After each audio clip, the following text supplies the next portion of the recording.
आज हम मनुस्मृति के 7वें अध्याय में वर्णित राजा के कर्तव्यों के विषय में अध्ययन करेंगे। महर्षि मनु राजा के कर्तव्य के विषय में कहते हुए कहते हैं कि राजा का जो कर्तव्य है वो कर्तव्य है ब्राह्मणान पर्युपासीत प्रातः उत्थाय पार्थिवः त्रैविध्य वृद्धान विदुषः तिष्ठेत तेषां च शासने। अर्थात राजा जो है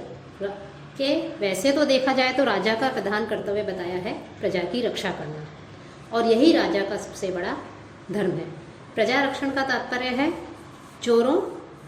डाकुओं, दुराचारी, अनाचारी जो लोग हैं उनसे और भीतरी आक्रमणों और बाहरी शत्रुओं से प्रजा के प्राण और संपत्ति की रक्षा करना ही प्रजा रक्षण के अंतर्गत आता है। और यही राजा जो है उसका विशिष्ट कर्तव्य भी है और उत्तरदायित्व भी है कि वो सभी प्राणियों की रक्षा करे, न्यायोचित दंड की व्यवस्था करे, शास्त्र विहित जो नियम हैं उन नियमों के अनुसार वर्णाश्रम की रक्षा करना और पथभ्रष्ट जो लोग हैं उन लोगों को सन्मार्ग दिखाना राजा का जो है प्रमुख कर्तव्य है। और उन प्रमुख कर्तव्यों में ही प्रजा की रक्षा, वर्णाश्रम धर्म नियम का पालन, दुष्टों को दंड देना, न्याय करना आदि जो है उसमें समाविष्ट है। अब महर्षि मनु कहते हैं कि ब्राह्मणान पर्युपासी कि जो राजा है उस राजा को पार्थिव है अर्थात राजा को प्रातः उत्थान प्रातःकाल उठ करके जो ऋग, यजु और साम के जो ज्ञाता विद्वान हैं उनके और जो नीति शास्त्र के जो ज्ञाता हैं उसमें निपुण जो विद्वान लोग हैं उन ब्राह्मणों की जो है वो सेवा करें और उनके शासन में रहे, अर्थात उनके द्वारा बताए गए उनके कहने के अनुसार ही जो है राजा जो है वो कार्य करें। कि इस प्रकार से कह रहे हैं कि राजा को प्रतिदिन प्रातःकाल उठ करके ऋग्वेद, यजुर्वेद, सामवेद में जो पारंगत और जो विद्वान नीति शास्त्र आदि के ज्ञाता जो ब्राह्मण आदि हैं उन ब्राह्मणों के पास में जाए, उनको और उनके आज्ञा के अनुसार उनके शासन में रहे और उनकी आज्ञा के अनुसार जो है वो उनके कहने के अनुसार जो है राजा कार्य करे। कि ज्ञान और तपस्या से जो वृद्ध है, वेद का ज्ञाता है, शुद्ध हृदय वाले जो ब्राह्मण हैं, इन ब्राह्मणों की नित्य सेवा अर्थात आदर सत्कार करने के लिए क्यों कहा गया है? क्योंकि इनकी सेवा करने वाले जो है व्यक्ति हैं, वृद्धों की सेवा करने वाले की क्रूर प्रकृति वाले भी जो लोग हैं वो लोग उनकी भी पूजा करते हैं। कि राजा जो है वो शुद्ध हृदय वाले और वेद को जानने वाले जो वृद्ध ब्राह्मणों की सेवा हमेशा करता रहे, क्योंकि वृद्धों की सेवा करने वाला मनुष्य जो क्रूर प्रवृत्ति वाले, जो राक्षस प्रवृत्ति वाले जो लोग हैं उनके द्वारा भी ऐसा राजा जो है वो सम्मानित होता रहता है। तो सामान्य मनुष्यों की तो बात ही क्या। और जो राजा है उस राजा को जो है विनयुक्त होना चाहिए। कि राजा को विनयुक्त होना चाहिए, क्योंकि जो विनम्रशील है, विनयुक्त है, ऐसा राजा कभी भी नष्ट नहीं होता। अविनय के कारण तो बहुत से राजा हुए हैं जो अपने सारे वैभव, अश्व आदि, हाथी आदि, लक्ष्मी आदि, धन आदि सहित जो है नष्ट हो गए हैं। और विनम्रता के कारण, विनय के कारण बस अपने वन में रहने वाले, विनय के कारण वन में रहने वाले जो राजा है, जो लोग हैं, वो राजा लोग जो हैं राज्य को प्राप्त किया उन्होंने। अतः विनम्र होना अत्यधिक आवश्यक है। कि यहाँ पर जो है जो विनम्रता है उस विनम्रता की ओर संकेत किया है कि राजा को जो है विनम्र स्वभाव वाला होना चाहिए, विनयी होना चाहिए। कि अविनयी राजा तो अपने सारी वैभवता को जो है नष्ट कर देता है और स्वयं भी नष्ट हो जाता है, लेकिन विनयी जो राजा है वो वन में रहने वाले बहुत से राजाओं ने अपनी विनम्रता के कारण, अपनी विनयशीलता के कारण जो है राज्य को प्राप्त किया। इसी क्रम में महर्षि मनु जो है उन्होंने बहुत से उदाहरण भी दिए हैं कि अविनय के कारण वेन, नहुष, पिजवन के पुत्र सदा, सुमुख और नेमि आदि राजा नष्ट हो गए थे। और विनय के कारण प्रतु और मनु ने राज्य, कुबेर ने धन, ऐश्वर्य और विश्वामित्र ने क्षत्रिय, यद्यपि विश्वामित्र क्षत्रिय थे लेकिन विनय के कारण ही जो है उन्होंने ब्राह्मणत्व को प्राप्त किया। तो इस प्रकार से महर्षि मनु ने राजा के लिए जो विनयशीलता है वो एक आवश्यक उसका गुण बताया गया है। और राजा तीनों वेदों के ज्ञाता विद्वानों से त्रय विद्या, नित्य दंड नीति विद्या, आन्वीक्षिक विद्या और लोक व्यवहार से जो वार्ता है, जो विद्या है, उस विद्या को जो है वो सीखे। अर्थात 3 प्रकार की विद्या कही गई है और उस 3 प्रकार की विद्या से ही, त्रय विद्या से ही धर्म विषयक ज्ञान होता है। इसलिए इस विद्या को प्राप्त करने के लिए वेदों के ज्ञाता जो विद्वान है, उन ब्राह्मणों के पास में जाकर के राजा को उनसे प्राप्त करना चाहिए विद्या। दंड नीति विद्या 3 प्रकार की कही गई है। उसमें जो दंड नीति विद्या है, उस विद्या से नीति और अनीति अर्थात अर्थशास्त्र का ज्ञान होता है। आन्वीक्षिकी जो विद्या है, उस विद्या से विज्ञान अर्थात तर्क जो विज्ञान है, उस तर्क विज्ञान का ज्ञान होता है।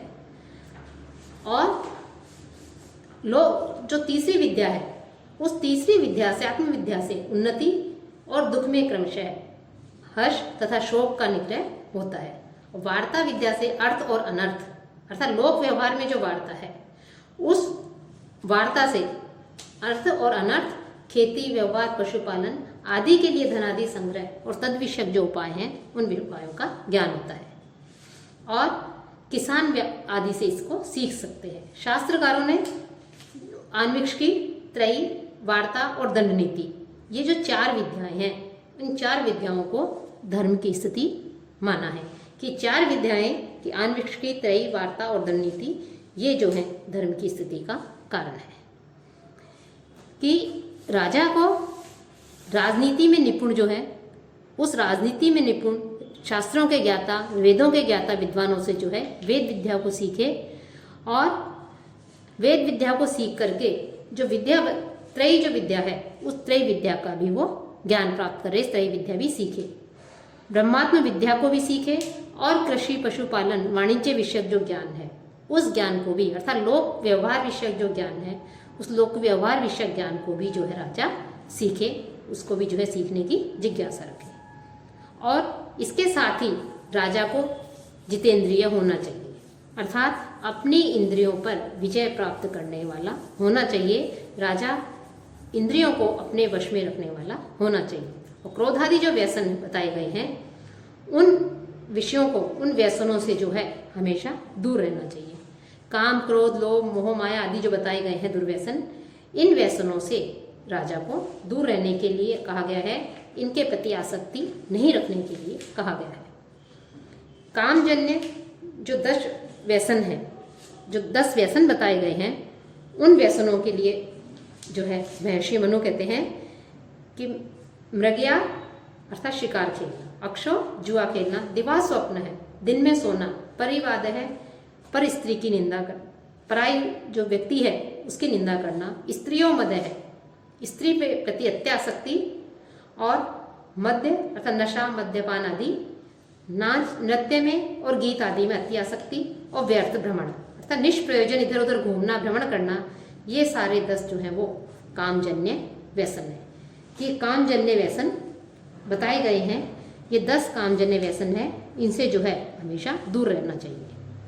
तो 10 कामजन्य व्यसनों के अंतर्गत महर्षि मनु ने शिकार करना, जुआ खेलना, दिन में सोना, किसी के दोषों का के प्रति अत्यधिक आसक्ति रखना था, निंदा में के आसक्ति रखना,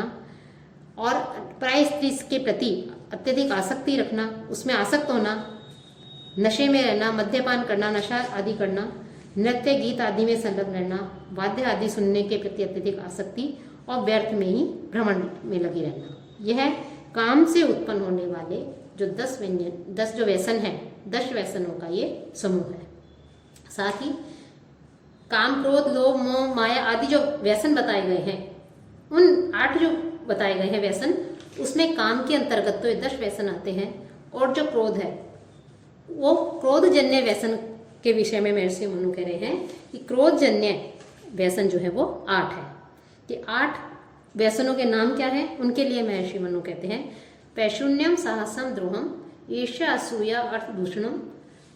वाग्दंडजम च परुषम, क्रोधजोपि गणो अष्टकः। कि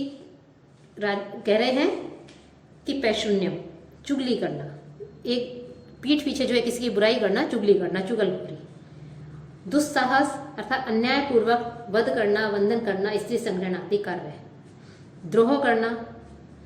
ईर्ष्या अर्थात दूसरे के गुण को न सहन करना, असूया दूसरों के गुणों में जो है दोष बताना, गुण में भी दोषों का आरोपण करना, अर्थदोष अर्थात किसी के धन का अपहरण कर लेना या धन आदि जो है उसको धरोहर आदि के रूप में जो रखा गया है उसको वापस नहीं करना, अर्थात दूसरे को आर्थिक हानि पहुंचाना। वाक पारुष कठोर वचन और कठोर दंड, दंड पारुष्य, वाक पारुष की कठोर वचन और दंड पारुष्य की कठोर दंड देना, ये 8 जो हैं क्रोधजन्य व्यसन है, राजा को इनसे दूर रहना चाहिए। साथ ही साथ राजा को जो है जो 8 जो व्यसन है उसमें लोभ भी आता है, उस लोभ का भी जो है राजा को परित्याग कर देना चाहिए। तो मुख्य रूप से महर्षि जो मनु है उन मनु ने जो है राजा के लिए ये जो 8 प्रकार के जो व्यसन है उन व्यसनों से दूर रहने के लिए कहा गया है कि व्यसन और मृत्यु इन दोनों के कष्टकारक होने पर भी, ये दोनों ही कष्टकारक हैं, यद्यपि व्यसन भी कष्टकारक है और जो मृत्यु है वो मृत्यु भी कष्टकारक है, कष्ट देने वाली है। लेकिन इन दोनों व्यसनों में सबसे अधिक दुखदायी कौन है? इसके लिए महर्षि मनु कहते हैं कि इनमें सबसे अधिक दुखदायी मृत्यु की अपेक्षा व्यसन अधिक कष्टकारक है, क्योंकि व्यसन वाला जो मनुष्य है वो मरने पर भी एक नरक से दूसरे अधिक कष्टदायक नरक में चला जाता है, और मृत्यु को प्राप्त हुआ लेकिन वो किसी व्यसन से युक्त नहीं है, ऐसा व्यक्ति जो है वो स्वर्ग में जाता है। इसलिए महर्षि मनु ने जो है वो व्यसनों से दूर रहने के लिए कहा गया है कि राजा को हमेशा जो है व्यसनों से दूर रहना चाहिए, क्योंकि मृत्यु से भी व्यसन जो है अधिक